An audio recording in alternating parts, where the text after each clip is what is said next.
Hi guys, good evening, सत श्री अकाल and Ram Ram. मैं विनोद सर, आपका career guide and motivator speaker, आपके सामने फिर से एक न्यू वीडियो लेकर हाजिर हूँ। दोस्तों, आप सभी का जीनियस नर्सिंग ऑनलाइन क्लासेज में तहे दिल से हार्दिक अभिनंदन है। Today we are discuss about important topic primary hyper aldosteronism और primary hyper aldosteronism also known as Conn syndrome. तो दोस्तों, एंडोक्राइन सिस्टम के ऊपर अपने कंटिन्यू चल रहे हैं और एंडोक्राइन सिस्टम के ऊपर रहेगा अपना वीडियो आज का प्राइमरी हाइपर एल्डोस्टेरोनिज्म। और प्राइमरी हाइपर एल्डोस्टेरोनिज्म को ही क्या बोला जाता है दोस्तों? Corn syndrome. फर्स्ट की पॉइंट देखते हैं रिगार्डिंग कॉर्न सिंड्रोम। तो दोस्तों, आप ये क्या होता है कॉर्न सिंड्रोम, पहले मैं आपको सिंपल सी लैंग्वेज में बता देता हूँ। एड्रिनल ग्लैंड का डिसऑर्डर पढ़ रहे हैं। एड्रिनल ग्लैंड के दो पार्ट में पढ़ा चुका हूं, cortex and medulla. Adrenal cortex से एक हार्मोन सीक्रेट होता है जिस हार्मोन का नाम है एल्डोस्टेरोन। क्या नाम है? एल्डोस्टेरोन। एल्डोस्टेरोन का नॉर्मल से एक्सेस क्वांटिटी के अंदर प्रोडक्शन होना ही क्या कहलाता है दोस्तों? कॉर्न सिंड्रोम कहलाता है, या दूसरा नेम देखें इसको प्राइमरी हाइपर एल्डोस्टेरोनिज्म कहलाता है। क्लियर है दोस्तों? जो बात मैंने बताई है यही बात फर्स्ट की पॉइंट के अंदर डाल रखी है। Primary aldosteronism also known as primary hyper aldosteronism और Conn syndrome refer to the excess production of hormone aldosterone from the adrenal gland. Clear हो गया दोस्तों? एड्रिनल ग्लैंड से एल्डोस्टेरोन हार्मोन का एक्सेस क्वांटिटी के अंदर सिक्रीशन होना ही क्या कहलाता है? सिक्रीशन होना ही primary hyper aldosterone and Conn syndrome कहलाता है। That is competitive exam question. Second है दोस्तों, दूसरे वे से क्वेश्चन आता है हाइपर सिक्रीशन ऑफ मिनरलोकॉर्टिकॉइड। कई बार एल्डोस्टेरोन का नेम नहीं आता ऑप्शन में, नेम दिया होता है मिनरलोकॉर्टिकॉइड। और मिनरलोकॉर्टिकॉइड में प्रमुख कौन सा माना जाता है दोस्तों? एल्डोस्टेरोन। तो एल्डोस्टेरोन का एक्सेस क्वांटिटी के अंदर सिक्रीशन होता है, उसको क्या बोला जाता है? उसको बोला जाता है कॉर्न सिंड्रोम। तो यही सेकंड पॉइंट है अपना, hyper secretion of mineralocorticoid and aldosterones called primary aldosteronism और कॉर्न सिंड्रोम, जो आगे मैंने इंपॉर्टेंट लगा रखा है, कॉम्पिटिटिव एग्जाम का रिपीटेड क्वेश्चन है। तो सिंपल से दो क्वेश्चन बनते हैं यहां से कि कॉर्न सिंड्रोम या प्राइमरी हाइपर एल्डोस्टेरोनिज्म। अब प्राइमरी हाइपर एल्डोस्टेरोनिज्म का एल्डोस्टेरोन से हार्मोन से रिलेटेड है, ये तो आप समझ जाते हो। लेकिन कॉर्न सिंड्रोम याद रखना आपको। कॉर्न सिंड्रोम क्या होगा दोस्तों? एल्डोस्टेरोन हार्मोन का लेवल नॉर्मल से अबव हो जाना, या मिनरलोकॉर्टिकॉइड हार्मोन का लेवल नॉर्मल से एक्सेस क्वांटिटी में हो जाना, उसको क्या कहलाते हैं? उसको कहते हैं कॉर्न सिंड्रोम। अब इसके कोज देख लेते हैं दोस्तों। कॉर्न सिंड्रोम कोज के अंदर बात करें तो फर्स्ट वन कोज रहेगा दोस्तों एड्रिनल एडिनोमास। क्लियर है? Adrenal adenomas. एड्रिनल एडिनोमास क्या होता है दोस्तों? इसके ऊपर थोड़ा सा डिस्कशन कर लेते हैं। Adrenal adenomas are benign tumour of adrenal gland. क्या होती है दोस्तों? बेंजाइन टाइप की एक ट्यूमर होती है जिसको बोला जाता है adrenal adenomas, which can be either functioning or non-functioning through the majority are clinically silent. Function adenomas from either the cortex or medulla can lead to overproduction of any their associated hormone. तो क्या बात बताइए, simple सी है दोस्तों। Adrenal adenomas क्या होता है? Adrenal adenomas adrenal gland की किस टाइप की ट्यूमर है? बेंजाइन टाइप की ट्यूमर होती है। और इस टाइप की ट्यूमर होने से क्या होता है? एड्रिनल मेडुला है एंड कोर्टेक्स है, वो क्या करने लग जाता है? एक्सेस क्वांटिटी के अंदर मींस ओवर प्रोडक्शन क्या करने लग जाता है? अपने हार्मोन का ओवर प्रोडक्शन करना स्टार्ट कर देता है। फर्स्ट वन कोज देख लिया दोस्तों। सेकंड वन कोज है bilateral hypertrophy of zona glomerulosa cell. तो मैंने दोस्तों आपको जोना ग्लोमेरुलोसा सेल बताई थी, जोना फेसिकुलेटा सेल्स बताई थी, एड्रिनल कॉर्टेक्स था जो तीन पार्ट के अंदर था, और एक पार्ट मैंने वहां पे फर्स्ट में बताया कि जोना ग्लोमेरुलोसा सेल्स होती है एड्रिनल कॉर्टेक्स की, जो क्या करती है? एल्डोस्टेरोन हार्मोन का सीक्रेशन करती है। अगर इसकी हाइपरट्रोफी हो जाती है तो उस कंडीशन में भी क्या करती है? एल्डोस्टेरोन हार्मोन का सीक्रेशन ज्यादा करती है। नेक्स्ट है दोस्तों एड्रिनल कार्सिनोमा। एड्रिनल कार्सिनोमा क्या होता है? अब ये भी एक ट्यूमर लाइक स्ट्रक्चर है, लेकिन ऊपर आपने देखा था एड्रिनल एडिनोमास जो बेंजाइन था, और ये किस टाइप की होगी दोस्तों? ये मेलिग्नेंट टाइप की होगी।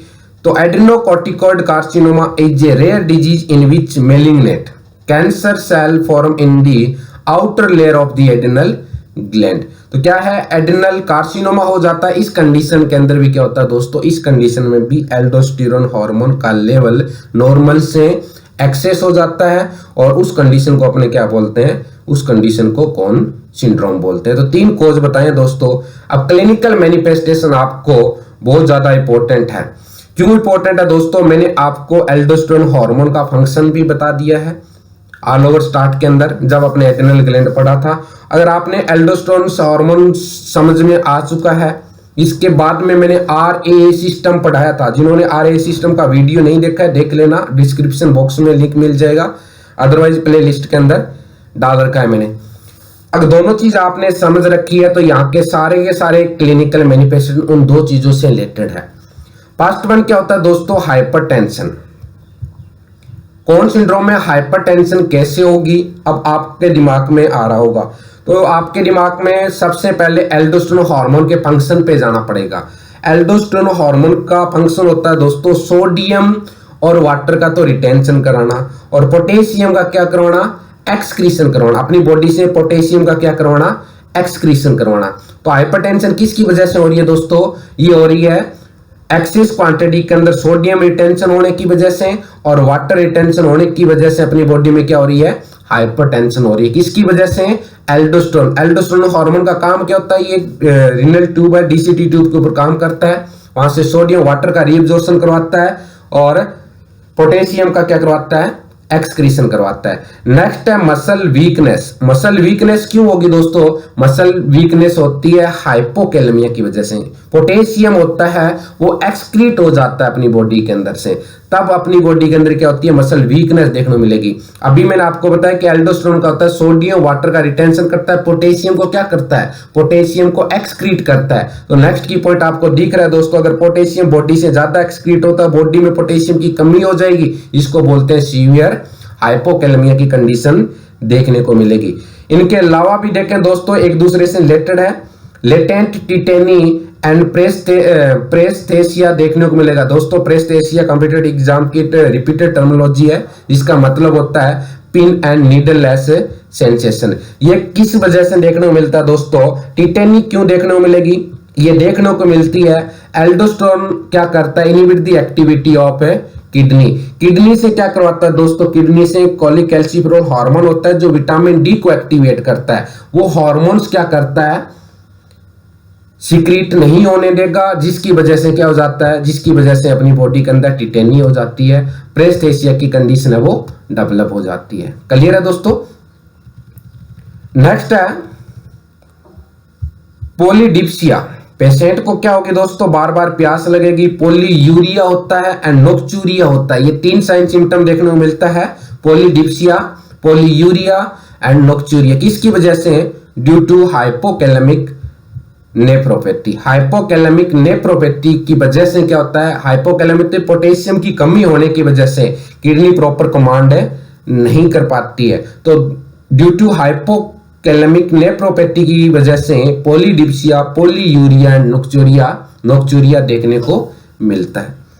कैसे काम करता है दोस्तों? अगर मैं बताऊं आपको एल्डोस्टेरोन थोड़ा सा, तो एल्डोस्टेरोन आपको दिख रहा है ऊपर, एल्डोस्टेरोन हार्मोन। इसका काम होता है सोडियम का रीअब्जॉर्प्शन करना और पोटेशियम का एक्सक्रीशन करवाना। तो आपको पता है दोस्तों, सोडियम का रीअब्जॉर्प्शन होगा, साथ में क्रशर घूम रहा है, तो अपनी बॉडी के अंदर क्या होगा? हाइपरनेट्रेमिया होगा, और हाइपरनेट्रेमिया होने की वजह से क्या होगा? हाइपरनेट्रेमिया होने की वजह से प्लाज्मा वॉल्यूम क्या हो जाएगी? इंक्रीज हो जाएगी, और अपनी बॉडी में क्या हो जाएगी? हाइपरटेंशन। लेकिन दूसरा क्या होता है दोस्तों? हाइपरनेट्रेमिया होने की वजह से सुप्रेस रेनिन एंजियोटेंसिनोल। किडनी एक हार्मोन सीक्रेट करती है जिसका नाम होता है रेनिन, जो आगे जाके आपको पता है हाइपरटेंशन करने में रोल प्ले करता है। लेकिन यहाँ पे फ्लूइड वॉल्यूम की वजह से हो रही है, और एल्डोस्टेरोन सोडियम और वाटर का रीअब्जॉर्प्शन करवा रहा है, उसकी वजह से हो रही है। तो यहाँ पे किडनी जो रेनिन हार्मोन करती है, रेनिन हार्मोन का क्या हो जाएगा, आप यहाँ पे सिक्रीशन डिक्रीज हो जाएगा। किसकी वजह से? हाइपरनेट्रिमिया की वजह से, एल्डोस्टेरोन के हाई लेवल होने की वजह से। नेक्स्ट है दोस्तों पोटेशियम एक्सक्रीशन हो रहा है। पोटेशियम एक्सक्रीज हो रहा है तो अपनी बॉडी के अंदर क्या आ जाएगा, अपनी बॉडी के अंदर हाइपोकैलेमिया हो जाएगा। हाइपोकैलेमिया होने की वजह से क्या आएगा, वीकनेस। मैंने अभी ऊपर बताया था आपको, मसल वीकनेस या पैरालिसिस जैसी कंडीशन हो जाएगी। पोटेशियम का बहुत बड़ा रोल होता है दोस्तों एसिड बेस बैलेंस में। जब जब पोटेशियम इंक्रीज होता है तब तब एसिडोसिस होता है, ध्यान रख लेना। और जब जब पोटेशियम का लेवल डिक्रीज होता है उस कंडीशन में क्या होता है, एल्केलोसिस होता है। तो यहाँ पे किस टाइप का देखने को मिलता है दोस्तों, यहाँ पे मेटाबॉलिक एल्केलोसिस भी देखने को मिलेगा कौन सिंड्रोम में, और पॉलीयूरिया देखने को मिल रहा है, जो मैं आपको पॉलीयूरिया, पॉलीडिप्सिया एंड नोक्चूरिया जैसी कंडीशन देखने को मिलती है। ऑल ओवर किसकी वजह से देखने को मिलती है दोस्तों, हाइपोकैलेमिया की वजह से। क्लियर है दोस्तों। नेक्स्ट सेम साइन सिम्टम मैंने पार्टिकुलर एक ही ड्रॉ के अंदर डाले हैं। अभी आपको पता लगा, एक्सेसिव थ्रस्ट जिसको बोलते हैं पॉलीडिप्सिया, इंक्रीज यूरिनेशन जिसको बोलते हैं पॉलीयूरिया, ये ऑल ओवर कौन सिंड्रोम के अंदर क्लिनिकल मैनिफेस्टेशन है। हाइपोकैलेमिया आपको पता है देखने को मिलेगा, हाइपरनेट्रिमिया देखने को मिलेगा, मसल वीकनेस देखने को मिलेगी, फैटिक पेशेंट मिलेगा और हाइपरटेंशन देखने को मिलेगा। ऑल ओवर क्लिनिकल मैनिफेस्टेशन किससे है दोस्तों, ये सारे के सारे कौन सिंड्रोम के। आपको मैं आशा करता हूं ऑल ओवर क्लियर हो गए होंगे। अगर फिर भी डाउट रहती है आप व्हाट्सएप पे मैसेज करके पूछ सकते हो, अदरवाइज फोन करके पूछ सकते हो। नेक्स्ट है दोस्तों डायग्नोज करेंगे तो आपको पता है दोस्तों डायग्नोज के अंदर क्या मिलेगा, एलिवेट सीरम एल्डोस्टेरोन लेवल। तो एल्डोस्टेरोन हार्मोन का लेवल है वो क्या मिलेगा, एलिवेटेड मिलेगा। लेकिन आपको पता होना चाहिए नॉर्मल वैल्यू कितनी होती है। चिल्ड्रन के अंदर नॉर्मल वैल्यू होती है एल्डोस्टेरोन की 5 to 18 नैनोग्राम पर डेसीलीटर, और अडल्ट में कितनी होती है दोस्तों 7 to 30 नैनोग्राम पर डेसीलीटर। अब इंटरवेंशन क्या करेंगे दोस्तों, कौन सिंड्रोम से अगर कोई पेशेंट सफर कर रहा है तो अपने इंटरवेंशन क्या करेंगे। तो यहाँ पे इंटरवेंशन के अंदर देखें दोस्तों, तो मैंने मेडिकल और नर्सिंग दोनों कंबाइंड किए हैं ताकि आपको ज्यादा रीड आउट ना किया, जो जितने डाटा इंपॉर्टेंट है सारे मैंने यहाँ पे पुट कर दिए। तो सबसे पहले क्या करेंगे दोस्तों, monitor vital sign particularly blood pressure. आपने क्या करेंगे, ब्लड प्रेशर को मॉनिटर करेंगे, क्योंकि आपको पता है कि कौन सिंड्रोम में क्या हो रहा है, हाइपरटेंशन हो रही है। नेक्स्ट है दोस्तों monitor sign of hypokalemia and hypernatremia. अगर आपको हाइपोकैलेमिया हाइपरनेट्रिमिया देखना है तो प्ले लिस्ट में जाके फंडामेंटल के ऊपर मैंने इलेक्ट्रोलाइट इम्बैलेंस के ऊपर वीडियो बना रखा है, पोटेशियम के ऊपर, सोडियम के ऊपर, कैल्शियम के ऊपर, मैग्नीशियम, वहां से अपने ऑल ओवर डाउट है वो क्लियर कर सकते हो। नेक्स्ट है दोस्तों मॉनिटर इनटेक एंड आउटपुट।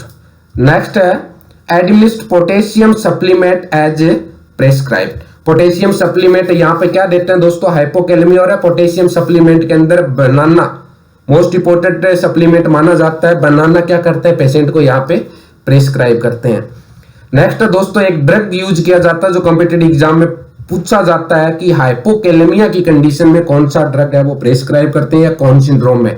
उस ड्रग का नेम है दोस्तों स्पाइरोनोलैक्टोन।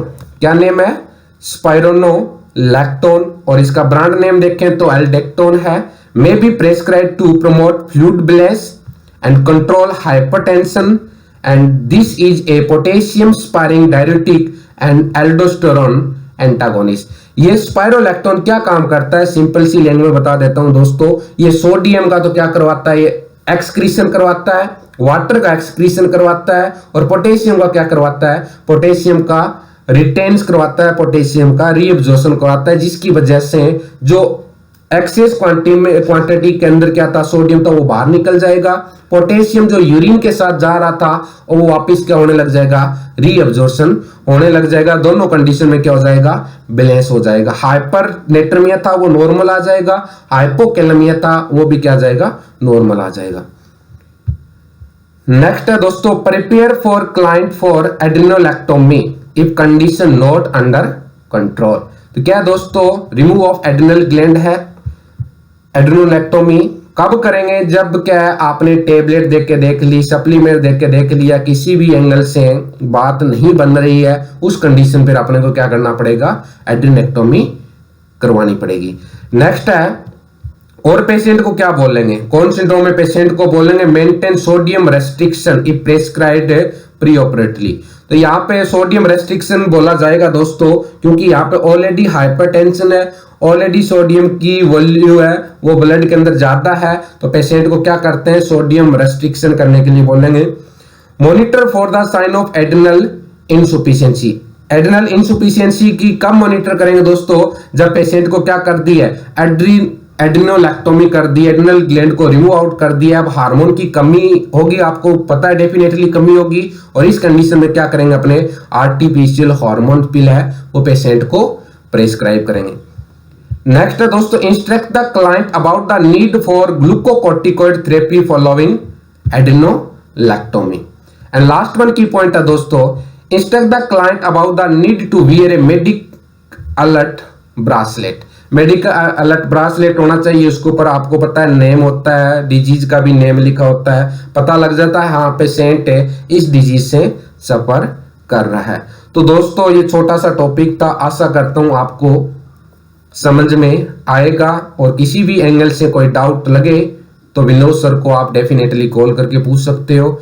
और जब आपको वीडियो पसंद आता है तो उसको लाइक करना मत भूलिए, अपने जितने भी फ्रेंड्स हैं उनके साथ शेयर करना मत भूलिए। दोस्तों अपने सब्सक्राइबर 1100 से अब हो चुके हैं, जल्दी ही मैं ऑनलाइन क्लासें हैं वो अभी स्टार्ट कर दूंगा। आई थिंक 17 मई के बाद अपने ऑनलाइन क्लास है वो स्टार्ट कर देंगे। Thank you my dear friends.